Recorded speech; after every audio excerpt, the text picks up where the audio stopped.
आप सभी लोगों का हमारे आरबी जायसवाल यूट्यूब चैनल में हार्दिक स्वागत है। हम आपको आज की इस वीडियो में कक्षा 6 के सीखे गणित के अभ्यास इकाई 5 के बीजगणितीय अवधारणा के अभ्यास 5 के पार्ट 2 यानी सवाल नंबर 1 के आगे हम हल करना प्रारंभ करते हैं। इससे पहले कि अगर आप लोग हमारे यूट्यूब चैनल पर नए हैं, सब्सक्राइब नहीं किए हैं तो सब्सक्राइब कर लीजिए और बेल आइकन को भी दबा लीजिए, जिससे कि हमारे आने वाले वीडियो का नोटिफिकेशन आपको मिलता रहे और आपकी समस्याओं सवाल हल कर सकें। और ये वीडियो पसंद आए तो लाइक और शेयर ज़रूर करें। और हाँ, इस वीडियो के डिस्क्रिप्शन बॉक्स में आपको अभ्यास 5 के पार्ट 1 का भी लिंक दे दिया जाएगा, जिसे आप क्लिक करके अभ्यास 5 का सवालों को आप हल कर सकते हैं। और वीडियो पसंद आए तो लाइक और शेयर जरूर करें। और यदि आपको हमसे कुछ क्वेरीज हैं, कुछ प्रश्न पूछने हैं, कुछ समस्या है, तो आप हमें कमेंट बॉक्स में आप अपना प्रश्न पूछ सकते हैं। तो आइए अब हम चलते हैं सवाल नंबर पर, आगे सवालों पे। सवाल नंबर 2 पे देखिए, सवाल नंबर 2 क्या कहते हैं। कहते हैं कि अपनी उत्तर पुस्तिका पर रिक्त स्थानों में संख्याओं की जगह कोई बीज लिखिए और बताइए कि उसका प्रयोग किस संख्या के लिए किया गया है। आप अपने अभ्यास पुस्तिका पे ये प्रश्न लिख लीजिए, ये दिया गया है। और इसमें देखिए जो खाली जगह दिया गया है, खाली जगह पे कोई बीज, बीज मतलब वही अल्फ़ाबेट ABCD या हिंदी में का खा गा घा आप क्या नाम से दे सकते हैं, लिख सकते हैं। और उसके बाद बताइए कि ये क्या नाम से इसके स्थान पे कौन से प्रयोग किए जाते हैं।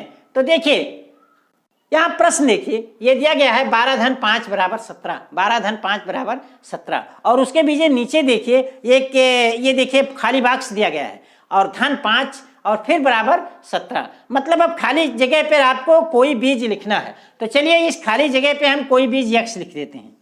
क्या लिख देते हैं? यक्स। आप कुछ भी लिख सकते हैं, स्वतंत्र हैं। ABCD PQR XYZ या हिंदी में का खा गा घा चाचा जाजा कुछ भी लिख सकते हैं, कोई भी बीज लिख सकते हैं। तो x की इस खाली जगह में हमने x लिख दिया। अब आपको ये बताना है कि ये x जो लिखा गया है किस संख्या के लिए लिखा गया है। तो चलिए देखिए, अब आप देखिए इन दोनों पर गौर कीजिए। यहाँ देखिए 12 धन 5 बराबर 17, यहाँ देखिए 5 की जगह 5 लिखा ही है, 17 की जगह 17 लिखा ही है, बराबर की जगह बराबर लगा है, धन की जगह धन लगा है। यानी 12 की जगह पर हमने यक्स लिखा है। किसकी जगह पर लिखा है? 12 की जगह पर हमने यक्स लिखा है। मतलब कि यहाँ यक्स बराबर आपका कितना हो गया? 12। यक्स बराबर 12 हो गया और यही आपका उत्तर हो गया। इसी प्रकार से ये देखिए दूसरा पार्ट दिया गया है। दूसरे पार्ट में 40 ऋण 10 बराबर 30, 40 ऋण 10 बराबर 30। और यहाँ देखिए 40 ऋण फिर एक खाली बॉक्स दिया गया और खाली बॉक्स के बराबर बराबर 30 लिखा है। अब यहाँ देखिए खाली बॉक्स में हमें कुछ लिखना है। अब क्या लिखेंगे? क्योंकि लिखना वही है कि इन दोनों के मान में भी कोई परिवर्तन ना हो। अब यहाँ देखिए 40 की जगह पे 40 लिखा है, ऋण की जगह पे ऋण लिखा है, बराबर की जगह पर बराबर लिखा है, 30 की जगह पर 30 लिखा है, x की जगह पर कोई 10 की जगह पर यहाँ खाली जगह है। तो यहाँ हमने x माना था, इसको हमने y मान लिया। तो ये देखिए y लिख लिया। अब आप दोनों की तुलना कीजिए तो देखिए 40 की जगह पर 40, ऋण की जगह पर ऋण, y की जगह पर 10 लिखा है, 10 की जगह पे हमने क्या लिखा है? y लिखा है। तो यहाँ y बराबर क्या हो जाएगा? 10। y बराबर 10 और यही आपका उत्तर हो गया। बाकी तो सब सेम है, ये है उसी 10 की जगह पर तो हमने y लिखा है, तो y बराबर क्या हो गया? 10 हो गया। ठीक इसी प्रकार से देखिए चौथा सवाल दिया गया है, तीसरा पार्ट दिया गया है। 4 गुणे 6 बराबर 24। अब देखिए एक कॉलम जो दिया गया है इसकी जगह पर अगर हम कोई संख्या XY लिखा है, यहाँ हम Z लिख देते हैं। चलिए तो अब इन दोनों की तुलना कीजिए तो देखिए 24 की जगह 24 लिखा, बराबर की जगह बराबर लिखा, 6 की जगह 6 लिखा, 3 के गुणे की जगह गुणे लिखा। जाहिर सी बात है 4 की जगह पर Z लिखा गया, 4 की जगह खाली थी तो Z जो लिखा वो 4 की जगह पर ही लिखा। आप तुलना कर लीजिए तो Z बराबर यहाँ क्या हो जाएगा? Z बराबर आपका हो जाएगा 4। तो ये आपकी उत्तर हो गई। ठीक इसी प्रकार से ये देखिए चौथा सवाल है। चौथा सवाल कहते हैं कि 35 भागा 5 बराबर 7। अब देखिए कि यहाँ देखिए एक खाली, फिर उसके नीचे लिखा है 35 भागा एक खाली जगह दिया गया है और खाली जगह के बराबर 7 दिया गया है। यहाँ हम कोई संख्या लिख देते हैं, a लिख देते हैं। चलिए ए लिख देते हैं। अब देखिए आप तुलना कीजिए कि ए की जगह पर क्या लिखा गया है, ए किसकी जगह पे लिखा गया है। तो यहाँ सारी चीज़ों को तुलना कीजिए, 35 की जगह पर 35, भागा की जगह पर भागा, और बराबर की जगह पर बराबर, 7 की जगह पर 7। तो जाहिर सी बात है 5 की जगह पर ए लिखा गया है। तो यहाँ ये बराबर आपका कितना हो गया, ए बराबर आपका 5 हो गया, और यही आपका उत्तर हो गया। अब हम देखिए सवाल नंबर 3 है। सवाल नंबर 3 कहते हैं कि रहीम के पास रुपया 10 थे, उसने रजिया को कुछ रुपए दे दिए, उसके पास कितने रुपए बचे। इस संबंध को अक्षर संख्याओं की सहायता से व्यक्त कीजिए। तो सबसे पहले इसमें प्रश्न में आप देखिए कि आपको क्या क्या दिया गया है। तो देखिए ये दिया गया है कि रहीम के पास 10 रुपए थे। रहीम के पास कितने रुपए थे, 10 रुपए थे। तो हम उसको लिख लेते हैं कि रहीम के पास रुपए बराबर कितना, रुपया 10। रहीम के पास रुपया बराबर रुपया 10, उसके पास 10 रुपए थे। उसके बाद कहते हैं कि उसने रजिया को कुछ रुपए दे दिए। अब देखिए यहाँ रजिया को उसने कुछ रुपए दे दिए, मानक नहीं बताया, नहीं कि कितने रुपए दिए, लेकिन कुछ रुपए दे दिए। तो यहाँ हमें मानना पड़ेगा, कोई बीज मानना पड़ेगा कि माना कि रजिया को x रुपया दे दिया गया, माना रजिया को x रुपया दे दिया गया। तो मान लीजिए कि मान लिया रहीम ने रजिया को रुपया x दिया। अब आप बताइए कि उसके पास 10 रुपया था और उसने x रुपया रजिया को दे दिया, तो उसके पास कितने रुपए बचे। जाहिर सी बात है क्या करेंगे, अगर जितना रुपया था जितना दे दिया हम घटा देंगे। तो 10 रुपया था, उसने x रुपया उसको दे दिया, तो रहीम के पास कितने रुपए बचे। तो रहीम के पास बचे रुपए बराबर 10 रुपये में से x रुपया घटा दिया, मतलब कि 10 माइनस x रुपया। तो रहीम के पास कितने रुपए बचे, 10 माइनस x रुपये।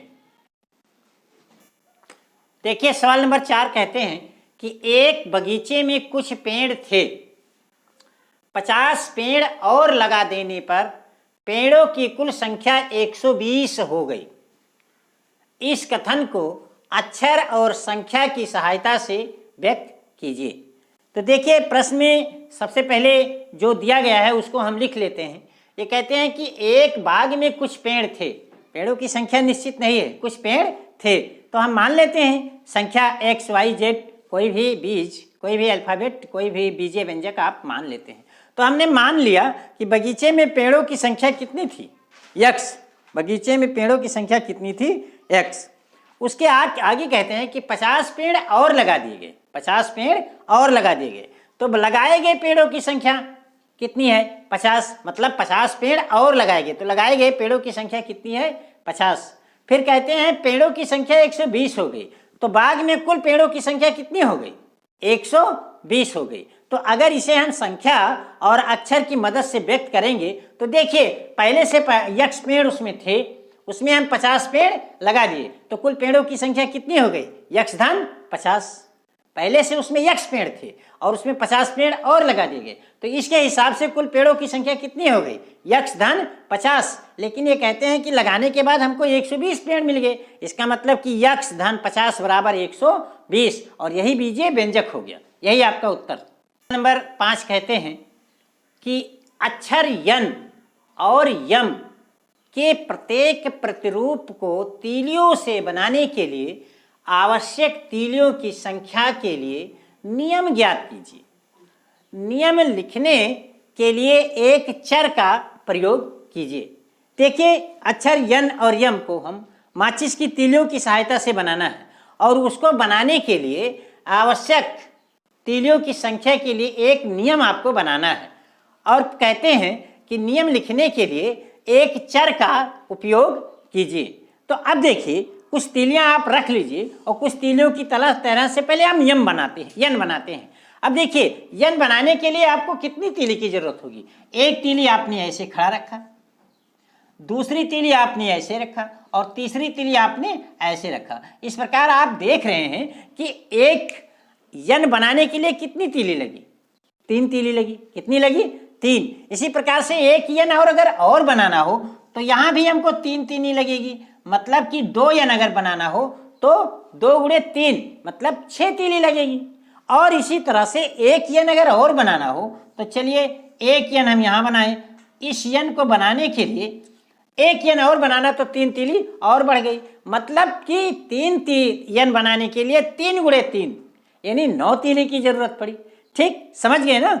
एक यन बनाने के लिए आपको कई तीली लगी, एक तीली ऐसे खड़ा रखा, दूसरी तीली ऐसे तिरछा रखा, तीसरी तीली फिर खड़ा रखा, यानी 3 तीलियों की मदद से एक यन आप बना लेंगे। इसी प्रकार से अगर 2 यन बना तो 2 गुणे 3 यानी 3 गुणे 2 6 तीलियों की जरूरत लगी, और अगर 3 यन बना तो 3 गुणे 3 मतलब 9 तीलियों की जरूरत लगी। इसी प्रकार से अगर मान लीजिए कोई हम संख्या ले लेते हैं, चर संख्या ले लेते हैं, अज्ञात संख्या कुछ हम मान लेते हैं कि x y z a b c d A n बनाना है, तो देखिए 2 बनाने के लिए 2 गुणे 4 था 3 था, तो यह एक ए बनाने के लिए a गुणे 2 हो जाएगा। तो यही सी बात को हमने यहाँ लिख दिया है कि एक n बनाने के लिए आवश्यक तीलियों की संख्या कितनी होगी, 3 गुणे 1 बराबर 3 तीली।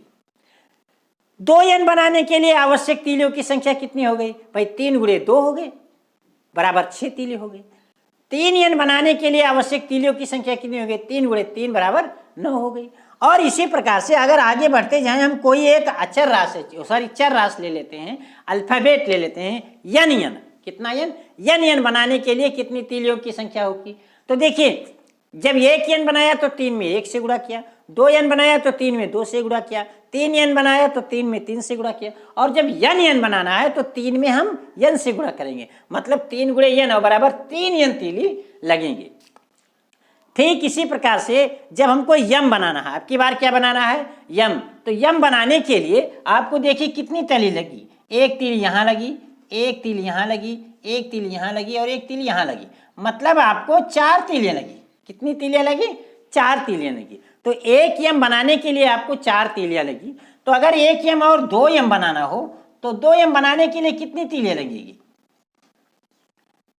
4 तीलियाँ और लग जाएंगी। तो एक यम बनाने के लिए 4 तीली, तो 2 यम बनाने के लिए 8 तीली, 4 गुणे 2 4 गुणे 2, एक यम बनाने के लिए 4 गुणे 1 तीली, तो 2 यम बनाने के लिए 4 गुणे 2 मतलब 8 तीली, और 3 यम बनाने के लिए 4 गुणे 3 मतलब 12 तीली। इसी प्रकार से अगर यम हमको बनाना हो, कोई संख्या यन आप मान सकते हैं x y z कुछ भी, तो क्या करें यन में हम 4 से गुणा कर देंगे, क्योंकि एक तीली एक में बनाने में हमें 4 की लगती है, तो यम बनाने में हमको 4 गुणे यन तीली लगेगी। अब यहाँ देखिए एक यम बनाने में तीलियों की संख्या आप 4 गुणे 1 बराबर 4, इसी प्रकार से 2 यम बनाने के लिए तीलियों की संख्या 4 गुणे 2 बराबर 8, 3 यम बनाने के लिए तीलियों की संख्या बराबर 4 गुणे 3 बराबर 12। यहाँ देखिए जब 3 यम बना तो 3 से गुणा कर दिया, तो 2 यम बना तो 2 से गुणा किया, 1 यम बना तो 1 से गुणा किया। अब यहाँ हम यम बनाते हैं, कितना यम बनाते हैं, यम बनाते हैं, तो हम 4 में यन से गुणा कर देंगे, तो यम बनाने में तीलियों की संख्या बराबर 4 गुणे यन बराबर